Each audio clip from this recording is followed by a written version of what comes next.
Hi, I'm Richard Caddy. Welcome to this latest edition of Inside MLCSU. Today I'm joined by John Uttley, Digital Innovation Director of ML. Hello, John. Hello, you okay? And I'm joined today by Allen Mckay, founding partner of Citizen Communications, and we're here today to talk about personalised health videos. So I think first of all, Allen, could you tell us a bit about Citizen Communications yourself, and then tell us what a personalised health video is? Yeah, sure. Thank you very much, Richard. Personalised videos are a way of using data to personalise video content to a specific individual. It's founded on the belief that communication works best when you deliver the right information in the right way at the right time. What that means for us and personalised videos is the right way is the way that is most easily accessible for the individual. We live in a video age. Most people are consuming vast amounts of content every day on their mobile phones and other devices via video. And so this fits in with people's everyday lives.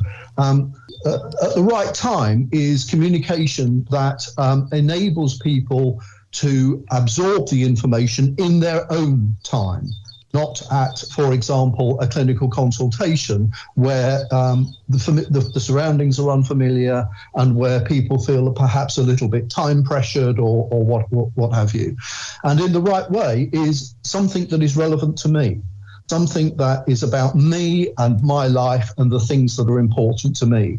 And that, in a nutshell, is what personalised video is all about, helping people to engage with health content that is specifically relevant to them, and in so doing, motivating them to act upon it. In the old days, you go for an appointment with your GP, for instance. The GP would tell you your test results, tell you what your condition was, and it would go in one ear and out the other to a certain extent. I think things have got a bit better since then because we can now access our own records through the NHS app. But John, could you just tell us why ML became interested in this and how the partnership has come about? Yeah, of course, yeah. So my team, part of the mission for our team is to look at innovation. So kind of doing the horizon scanning, looking at new technologies that are coming out and thinking about how they might work in a health and social care environment. And we came across Allen's organisation about 5 years ago. At that point, we were doing something called the Innovation Hub. So it was a service my team was setting up where we would find innovative technologies and we would get trained up in those solutions, and we would then take those out to our clients and do kind of road shows.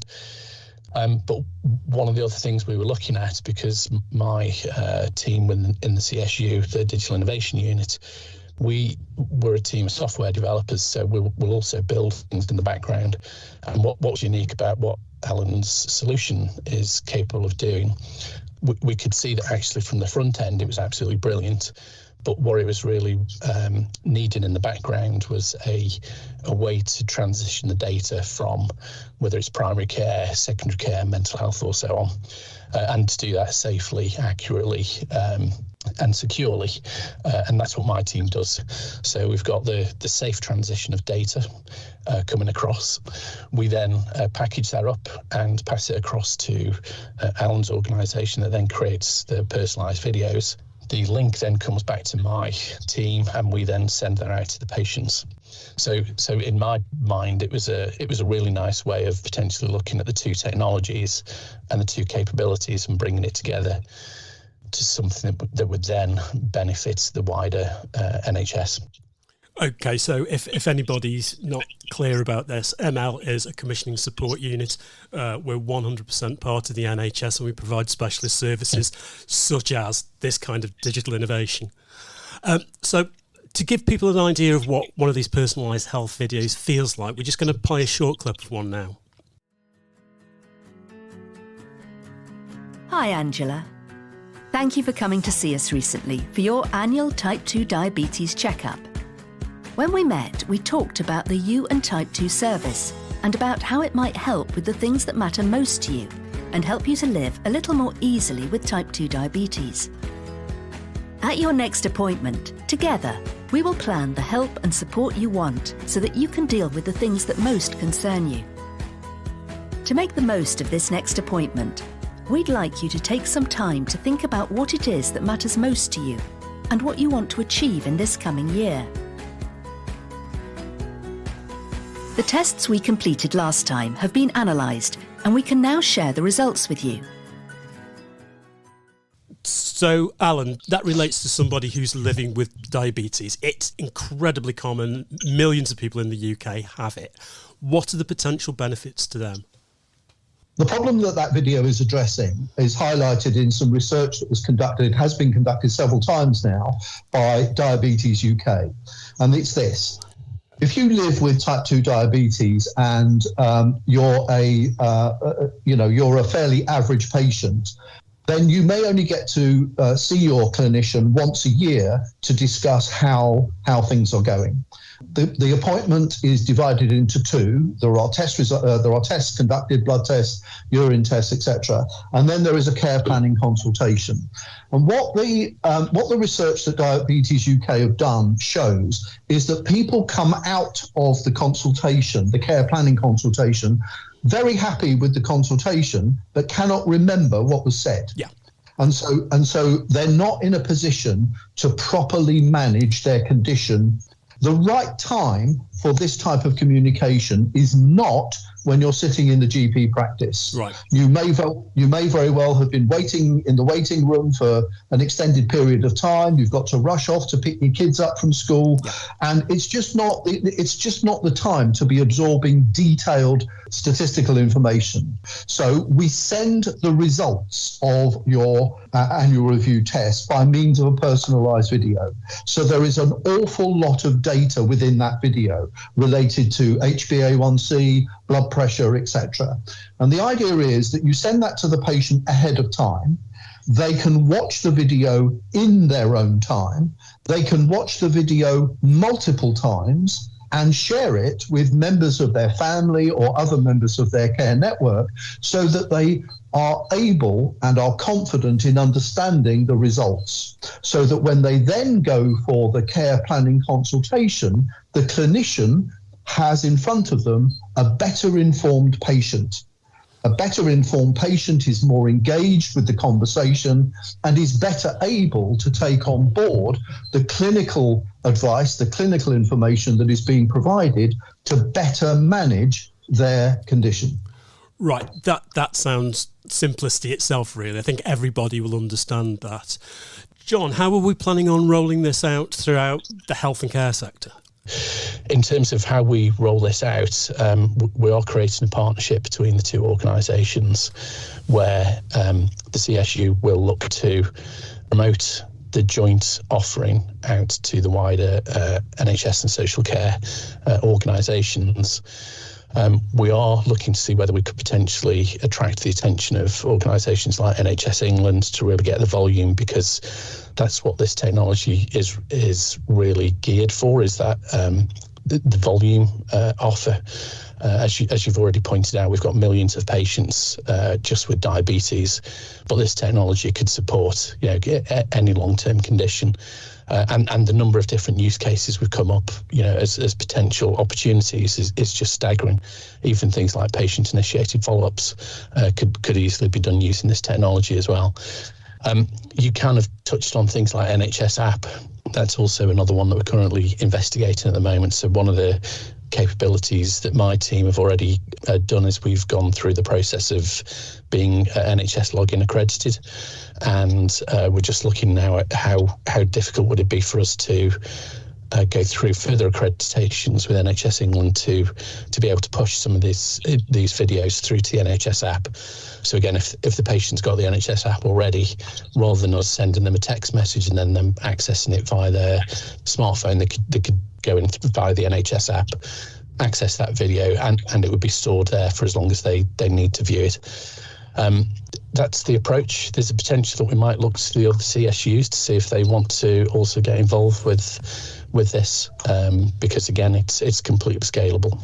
Yeah, and the potential benefit presumably is across the range through primary care, secondary care, community trusts delivering mental health care, and the care sector, I'm guessing. Absolutely, yeah. As I say, the use case is we're definitely not short of. It's what we're trying to do at the moment is come up with some large-scale deployments. We've done quite a few small-scale deployments of this, and Alan could inform you of the projects we're doing in London, again jointly through the National Diabetes Prevention Programme and the Cardiovascular Disease Programme. They're only a few thousand videos each, but where we're trying to get this to is the kind of scale volumes of 40k plus. And that's where I'm beginning to scratch my head a bit, if I'm absolutely honest, because we've talked about one example about type 2 diabetes, as I said before, incredibly common. But presumably we need to develop a range of videos to suit many conditions, and that's not personalised, is it? How do we personalise them to the individual, and how do we do them at scale? It sounds like a massive job. Firstly, I want to point out that as we sit here today, so far, about 200,000 patients have received one of these personalised videos across a range of different projects. So we're not doing it. We're not yet doing this at the scale that we envisage, but we're certainly beyond a small scale pilot. Thanks to the work that we've been able to do with John's team, in collaboration with John's team, we've worked out what needs to be done to implement this easily and safely. So everything that we're doing complies to IG standards and all of that type of thing. Right. To answer the specific question, in every communication around health, there is certain information that is generic, and then there is certain information that is personalised. Of course, yeah. Okay. Yeah. Now, we're not talking about very rare conditions or we're not talking about, somebody that's being diagnosed with terminal cancer. This is not a substitute for human-to-human communication where that is needed and where that is appropriate. Yes. This is a substitute for the vast bulk of communication that the NHS engages in every single day through a variety of other means that either aren't delivering the level of engagement and action that's needed, or they're too expensive.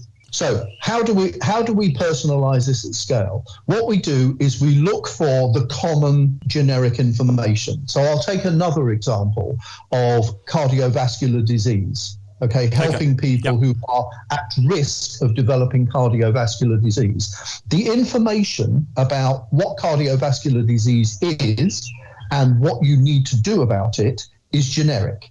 What is personal is what that disease means to you. Yes. So why are you at risk to this? And what services are available to you in your locality? So if you take the CVD example, what we're doing in Southwest London is we are recruiting people and engaging people with a program called the CVD Prevention Decathlon.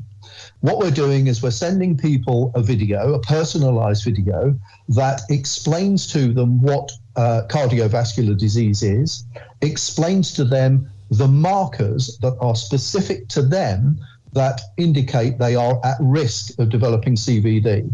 The fact that they may have high blood pressure or high cholesterol or whatever. And then what we are doing is signposting them based upon their postcode to services that are available to them locally. So the idea is, here is something that is very personal to you, and here is a service that is convenient for you because it's literally round the corner from where you live. So, John, I think some people listening to this will think, I understand this, I get it. But there might be some red flags being raised about things like access to patient records and governance.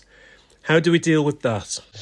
For any programme of work that we do, there's obviously all of the governance side that needs to happen as part of that. So things like data protection impact assessments need to be done as part of any rollout. Data sharing agreements need to be signed off between the relevant parties and any data processing agreements. My team specifically have got ISO 27001 accreditation, which is an international standard for information security. We're also 9001, which is the quality improvement side of things.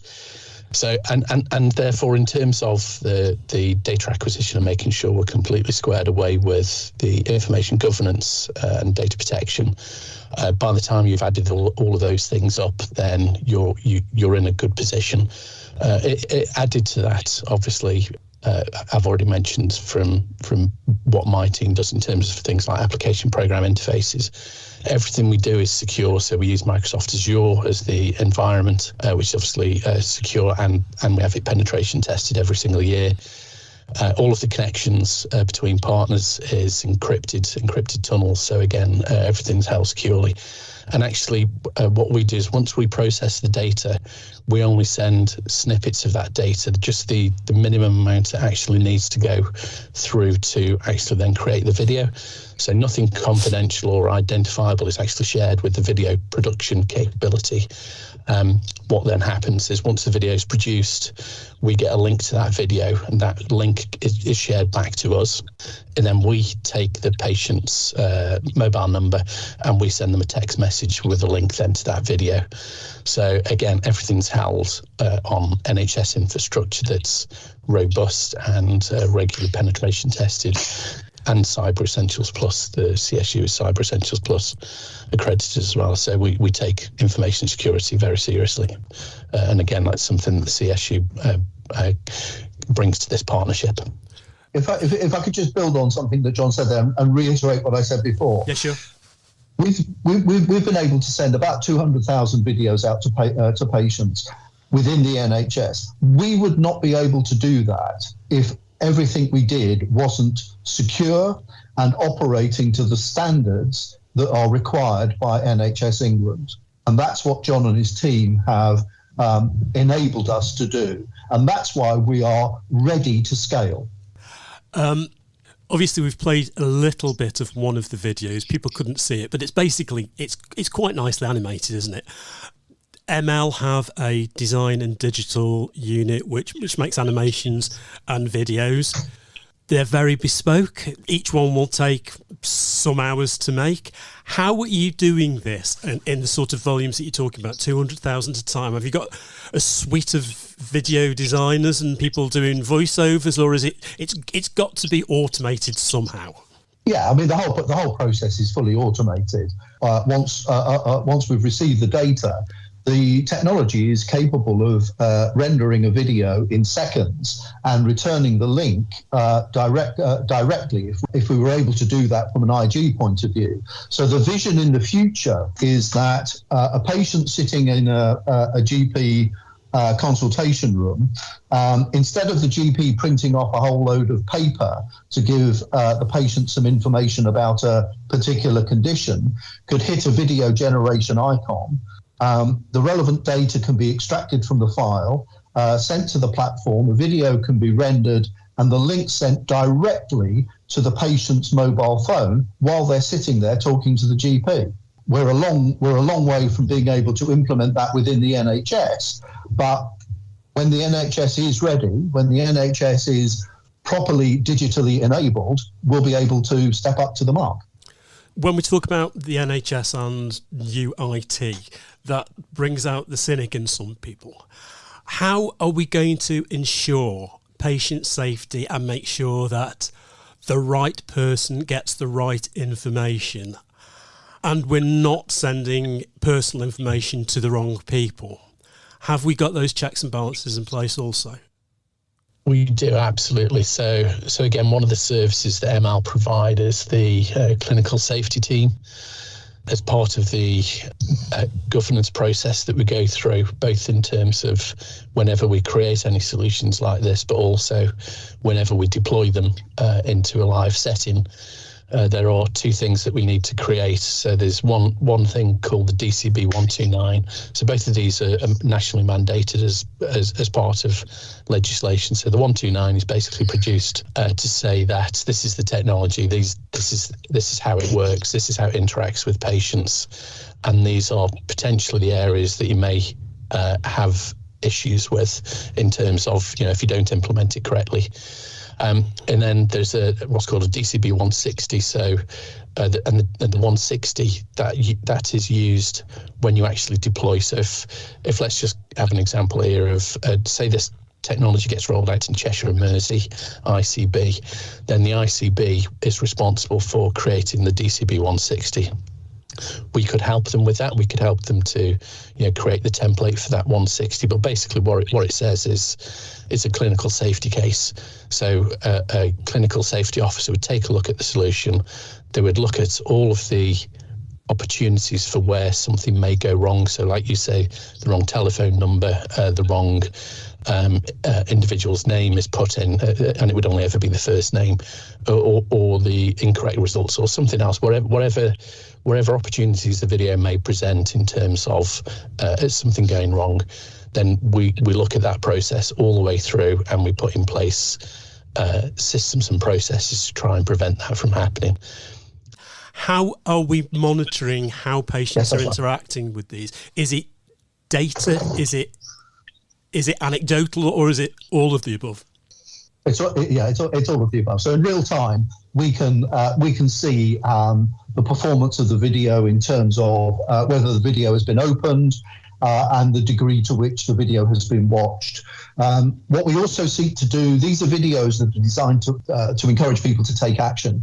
So we put in a call to action button or buttons within the videos to get people to do things like book on a course or download an app or request more information. And again, we can see in real time how people are responding to that. So we're building up an enormous wealth of data that shows the degree to which the videos are watched. We know, for example, that once opened, about slightly more than 80% of the videos are watched to completion, and about 50% of the videos result in the patient or the recipient taking action as a result of watching the video. What we also do with most of our projects is ask the recipient for feedback, and we've got thousands of responses from patients having received a video telling us how the video made them feel. And you get really, really strong comments around the video made me feel supported, motivated, understood, exactly the kind of thing that you would want to hear if you've had a good face-to-face consultation. The other thing I think is worth mentioning is we're able to personalise the content by sex and by ethnicity, all of which adds to the degree to which the content is engaging people and motivating them to act. So we're obviously getting good feedback from patients who are using this. And you've obviously got the qualified approval of NHS digital innovation specialists. But what about the approval rating from actual doctors and nurses? As you rightly point out, massively important audience, and we engage clinicians and HCPs in everything that we do as part of our kind of co-production process. Feedback so far, which I have to say is pretty anecdotal, but it is pretty consistent, is that they love it. What these videos are doing is something that they regrettably don't have the time for. We know, particularly in primary care, everybody is rushed off their feet. There is an ever-growing list of priorities and things that people need to do, and they simply don't have the time to spend with patients explaining things like test results in the way in which our videos can do that. So this does that in a consistent way and in an engaging way and in a way that is much, much more effective from a communications perspective. The feedback that we've had thus far has been extremely positive from healthcare professionals. So, John, this is all then presumably about improved outcomes for patients at the end of the day. Yeah, that's correct. And certainly, the use cases for this are potentially exponential. So, we can see this impact in every aspect of health and social care. Better patient outcomes, but at a price the NHS can afford? Yeah, absolutely. So what we're trying to do here is to provide a service that would come in at a price point lower than the cost of sending a letter. And obviously what you get with that is not only everything we've just described in terms of the personalisation, the potential uptake in programmes, the the better outcomes for patients, potentially things like reductions in the time that it takes to do your clinics, because patients are informed before they even get to the clinic. But what it's also going to help to deliver is capturing some of the outputs. So there's not only the fact that we can deliver all this information for cheapen the cost of a letter, but it's all of that rich information we get at the back end then as well. So can we encourage the patient to do something, i.e. follow the link, book an appointment, and we capture all of that data, so we know who's watched the video, who's watched it all the way through, how many times have they watched it, how many clicked the link and everything else, and it's having all of that information, which simply doesn't compare to you've sent out a letter and we've got absolutely no idea if the postman's even delivered it and the patient's read it. So the comparison in my mind is just massively different. So we're trying to improve patient outcomes and do it at a price point which is going to be beneficial to the NHS long term. So there's a couple of things I'd like to say. So firstly, yes, of course, it is about better patient outcomes, but better patient outcomes without improvements to the system are a waste of time. So this is not just about doing a better job by patients. This is also doing a better job by healthcare professionals and doing a better job by the system, particularly in terms of return on investment, improving return on investment in commissioned services. John mentioned before the National Diabetes Prevention Programme. Vast amounts of money are being spent on that, and yet the uptake from primary care is really very low. And what we're demonstrating with the work that we're doing across the country at the moment is that these videos are dramatically improving uptake to the National Diabetes Prevention Programme. So this all sounds extremely encouraging. John, where do we go from here? Yeah, so we're really interested in obviously rolling this solution out further afield. We are currently pulling together the service offer, including what we think are going to be the costs for this solution. And we do have an opportunity at this point in time to work with an area or a geography. We're really interested in speaking to areas who have poor National Diabetes Prevention Programme uptake. There is the possibility that we could support them at this point in time with up to 40,000 free of charge videos to support that programme of work, on the proviso that there is an evaluation of the technology that we can use to help further promote this technology into the wider NHS. Allen, John, thank you very much. Thank you. Thank you. If you would like to know more about Midlands and Lancashire Commissioning Support Unit, go to our website mrcsu.co.uk.